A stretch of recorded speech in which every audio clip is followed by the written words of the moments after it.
மத்திய பட்ஜெட்டில் அறிவிக்கப்பட்டுள்ள வரி சலுகைகள். மூன்றாவது முறையாக நரேந்திர மோடி பதவியேற்ற பின் நாடாளுமன்றத்தில் தாக்கல் செய்யப்படும் முதல் பட்ஜெட் என்பதால் மிகுந்த எதிர்பார்ப்பு இருந்தது. மத்திய நிதி மந்திரி நிர்மலா சீதாராமன் 2024-25 நிதியாண்டுக்கான பட்ஜெட்டை இன்று தாக்கல் செய்து உரையாற்றினார். இதில் அறிவிக்கப்பட்டுள்ள வரி சலுகைகள் பின்வருமாறு: புற்றுநோய் சிகிச்சைக்கான 3 மருந்துகளுக்கு முற்றிலும் சுங்கவரி விலக்கு அளிக்கப்பட்டுள்ளது. மத்திய அரசு அறிவித்துள்ள வரி சலுகைகளால் மொபைல் போன்கள், மொபைல் உதிரி பாகங்கள் மற்றும் சார்ஜர்களின் விலை குறைகிறது.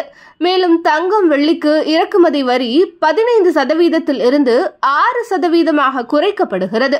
இதனால் தங்கம் மற்றும் வெள்ளியின் விலை குறையக்கூடும்.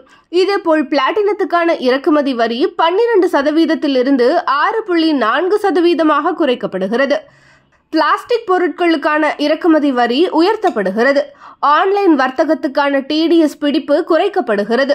டிடிஎஸ் தாக்கலில் நிகழும் தாமதம் இனி கிரிமினல் குற்றமாக கருதப்படாது என்ற அறிவிப்பு நிம்மதியை அளித்துள்ளது. அறக்கட்டளைகளுக்கு இரட்டை வரி முறை நீக்கப்பட்டு ஒரே வரி முறை நடைமுறைப்படுத்தப்பட உள்ளது. முதலீட்டாளர்களுக்கான ஏஞ்சல் டாக்ஸ் ரத்து செய்யப்படுகிறது. வருமான வரி தொடர்பான அறிவிப்புகள்.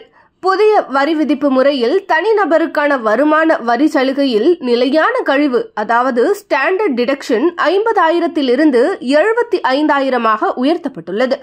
குடும்ப பென்ஷன் திட்டத்தின் மீதான நிலையான கழிவு 15,000 இருந்து 25,000 உயர்த்தப்பட்டுள்ளது. இவற்றின் மூலம் 4 கோடி வருமானதாரர்கள் ஓய்வூதியங்களுக்கு பலன் பெறுவார்கள். மேலும் பட்ஜெட்டில் பல்வேறு திட்டங்கள் அறிவிக்கப்பட்டுள்ளன.